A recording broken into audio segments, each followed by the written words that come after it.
दिखा रहे हैं, समझाइश का प्रयास जारी है, लेकिन अभी करते हैं। दरअसल अलवर शहर में बड़ी वारदात हुई। हथियारों की नोक पर बुजुर्ग दंपति को बंधक बनाकर डकैती की गई। पॉश कॉलोनी स्कीम में एक डकैती की वारदात को अंजाम दिया गया है। सीओ शहर अंगद शर्मा बोले कि करीब 10 से 15 लाख रुपए की डकैती है। हालांकि अभी पीड़ित नहीं बता पा रहे हैं पूरी जानकारी, और ऐसे में नकदी और जेवरात की सही संख्या अभी तक नहीं सामने आई।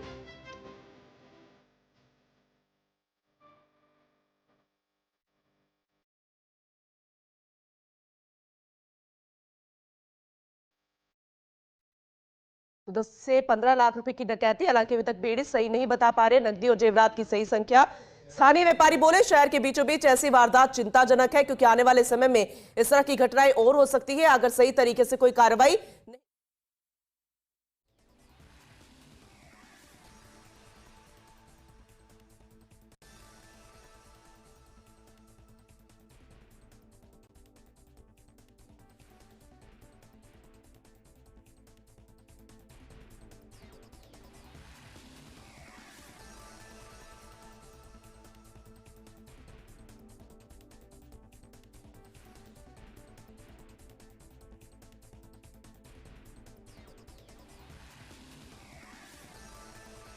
नकदी और जेवरात की सही संख्या। स्थानीय व्यापारी बोले शहर के बीचों बीच ऐसी वारदात चिंताजनक है, क्योंकि आए दिन इस तरह की खबरें सामने आ रही है और ये तस्वीरें भी आज सामने आ चुकी है। जरा देखिए, हथियारों की नोक पर बुजुर्ग दंपति को बंधक बनाकर डकैती की वारदात को अंजाम दिया गया। पॉश कॉलोनी स्कीम 1 में इस वारदात को अंजाम दिया गया। हालांकि कितना यहां पर नुकसान हुआ है चोरी के दौरान, किस तरह की वारदात यहां पर जब की गई तो कितने ज्यादा सोने चांदी की संख्या यहां पर थी। हालांकि करीब 10 से 15 लाख रुपए की डकैती हुई है, लेकिन अभी पीड़ित सही आंकड़ा नहीं बता पा रहे कि कितनी नकदी थी, कितनी जेवरात थी, सही संख्या, क्योंकि जाहिर सी बात है जब डकैती हुई है बुजुर्ग को बंधक बनाकर और फिर इस तरीके की वारदात में डरे सहमे परिवार के लोग। स्थानीय व्यापारी बोले कि शहर के बीचों बीच ऐसी घटना वाकई में चिंताजनक है। सीसीटीवी फुटेज अभी सामने आ चुका है। पुलिस इसी को आधार मानकर इस कार्रवाई को अंजाम दे रही है। क्या हुआ था? भैया ये बाथरूम करने आ रहे थे तो ये मुद्दा यहाँ लगा हुआ था। तो ये औरतों ने मुद्दा क्यों लगाया? कि मैंने नहीं लगाया। तो इनको तो यहीं घेर लिया, 2 ना 3 अंदर घुस गए। तो मैं कि क्या हुआ एकदम? तो मेरा हाथ बांध दिए, पैर बांध दिए, मुँह बांध दिए। हाथ तक को ये करने के हाथ में मेरा टूटा पड़ा हाथ एक तरफ। कोई चाबी बता मेरे को नहीं पता बाबू, नहीं पता मेरे को। ये चूड़ी मेरी खुलेंगी नहीं, टाइट है मेरी, नहीं खुलेंगी। फिर वो बहन उनको चाबी मिल गई ना, माल ले ला के। अब मेरे को इनकी आवाज़ नहीं आया, मेरा जी घबरा जाए।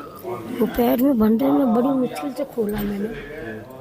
डोर थी प्लास्टिक, एक उठ नहीं सकती। कैसे लोग कैंची तो कम नहीं थी। किस तरह से थे, कैसे थे वो लोग देखने में? वो ऐसे 22 साल के थे, काले कपड़े थे, मास्क टोपी लगा रखे, मुँह के बड़ा टोपा उनका एक नंबर तक का, और मुँह वाला टोपा था वो लगा रखे थे। मैं जैसे बाहर आया तो मुड्ढा लग रहा था एक, मैंने याद मैंने मुड्ढा कैसे लगा दिया, बाहर ठंडा आती है।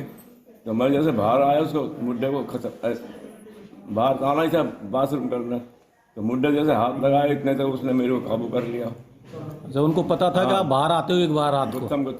गुत्था कर दी और मेरे को नीचे पटक दिया, आंखें बंद कर दी मेरी, और पूरा ये प्लास्टिक का है ना, ये पूरा बांध दिया मेरे को। कहाँ बांध दिया आपको? सिर से लेके और यहाँ तक केवल नाक छोड़ी थी, और ये फिर नीचे पटक के पहले तो ऐसे बांधा, फिर ऐसे हटा के, फिर इन्होंने मुझे को उल्टा पट के फिर पीछे को ऐसा हाथ करे जब बांधा कैडी तरह से।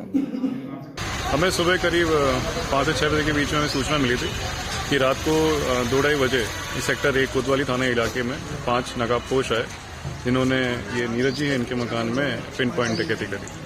सर कितना कैश कुछ अंदाजा है लगाया अभी तक? ये घर वाले भी देख रहे हैं कितना क्या है, 10 से 15 लाख रुपए बता रहे हैं। तो बुजुर्ग दंपति को भी बंधक बनाया गया? जी हाँ, बुजुर्ग दंपति हैं यहाँ पे, अंकल आंटी, उनको बंधक बनाया गया। उसके बाद में इन्होंने करीबन आधे 1-1.25 घंटे घर के अंदर है, और तो कैश वगैरह सामान वगैरह उसको लेके ये फरार हो गए। तो फुटेज में सर कितने लोग नजर आ रहे हैं? 5 लोग हैं। जी, स्कीम नंबर 1 में नीरज गर्ग हैं, चिनार स्कूल के मालिक। वो शादी में गए हुए हैं रामपुर, अपनी साली के बच्चे की शादी है उनकी। पीछे उनके माँ बाप यहाँ थे। रात को 2 बजे के करीब 5 लोग थे जो सीसीटीवी कैमरे में पुलिस वालों ने चेक किए हैं। वो रात को 2 बजे आए और उनके माँ बाप को, जो उनके पिता हैं हरीशचंद जी गर्ग, उनको बांध के उनके साथ मारा पीटी भी की है और घर में जो भी सामान था उनको बांध के और वो कैश लेके, जेवरात जो भी होगा वो तो उनको मालूम, वो लेके चले गए हैं। और पुलिस अभी सीओ सिटी साहब, कोतवाल साहब सभी यही हैं। स्कीम 1 के जो आसपास के निवासी हैं सब वो यहाँ हैं। ये बहुत बड़ा दुखद का विषय है। मतलब ऐसे इस बड़ी कॉलोनी में चोरी हो जाना, डकैती हुई है। ये मतलब चोरी नहीं हुई, डकैती हुई है कि माँ बाप को बांध के लेके और डकैती करके। तो अलवर शहर में इस तरीके की वारदात का होना अपने आप में कई सवाल खड़े करता है। अश्विनी यादव सीनियर रिपोर्टर हमारे साथ जुड़ चुके हैं, ज्यादा जानकारी उनसे लेंगे। अश्विनी, क्योंकि पुलिस मौके पर पहुंच चुकी है और सीसीटीवी फुटेज भी खंगाल लिए गए हैं, लोग भी नजर आ रहे हैं, लेकिन ये बेहद चिंताजनक है क्योंकि अगर ये गिरफ्त में नहीं आते ये गैंग तो फिर भविष्य में किसी भी वारदात को ये कभी भी अंजाम दे सकते हैं। ओवरऑल जरा अपडेट कीजिएगा। लेकिन निश्चित तौर पर बड़ी घटना हुई है। शहर की पोस्ट कॉलोनी में ये घटना चिंताजनक भी है। जिस तरह व्यापारियों ने भी इस पूरी घटना को लेकर चिंता जताई है। जो पीड़ित परिवार है उसमें बेटा बहू दोनों ही शादी के में यूपी गए थे और ये नीरज गर्ग हैं जो सीए हैं और चिनार स्कूल चलाते हैं। उनके माता पिता घर में थे। रात्रि में 5 लोग घर में घुसे हैं और नकाबपोश थे, हथियार उनके पास थे। उनके पिता को जो बुजुर्ग हैं उन्हें बंधक बनाया गया, मां को कमरे में बंधक बनाया गया, चाबियों की मांग की गई, टॉर्चर किया गया और चाबियां मिलने के बाद जो जेवरात और नकदी मिली वो लेकर फरार हो गए। पुलिस मौके पर है, जांच कर रही है। सीसीटीवी वीडियो में आरोपी आते हुए दिख रहे हैं। आसपास के सीसीटीवी भी खंगाले जा रहे हैं, लोकेशन देखी जा रही है, क्या कोई मोबाइल उनके द्वारा रात्रि में उपयोग किया गया। इन सब चीजों को लेकर पुलिस जांच कर रही है। लेकिन सर्दी के दिन बढ़ने लगे हैं।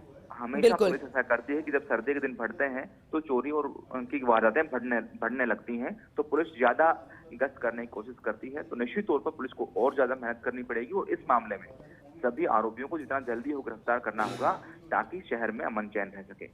हम भी यही उम्मीद करते हैं और जल्द से जल्द उनको गिरफ्त में आना भी जरूरी है। बहुत शुक्रिया अश्विनी विस्तार से इस जानकारी के लिए। आगे भी आपसे अपडेट लेंगे क्योंकि सीसीटीवी फुटेज सामने आ चुके हैं, रिएक्शन सामने आ चुके हैं, मौका वारदात पर पुलिस पहुंच चुकी है, सब कुछ जानकारी जुटा ली गई है। अब सिर्फ और सिर्फ आरोपियों को गिरफ्त में लेना है, उन चोरों को पकड़ना है ताकि भविष्य में ये गैंग फिर इस तरह की घटना को अंजाम ना दे सके। लेकिन जिस तरीके से इस डकैती को अंजाम दिया गया है वो वाकई में चिंताजनक है। दरअसल अलवर शहर में बड़ी वारदात हुई। हथियारों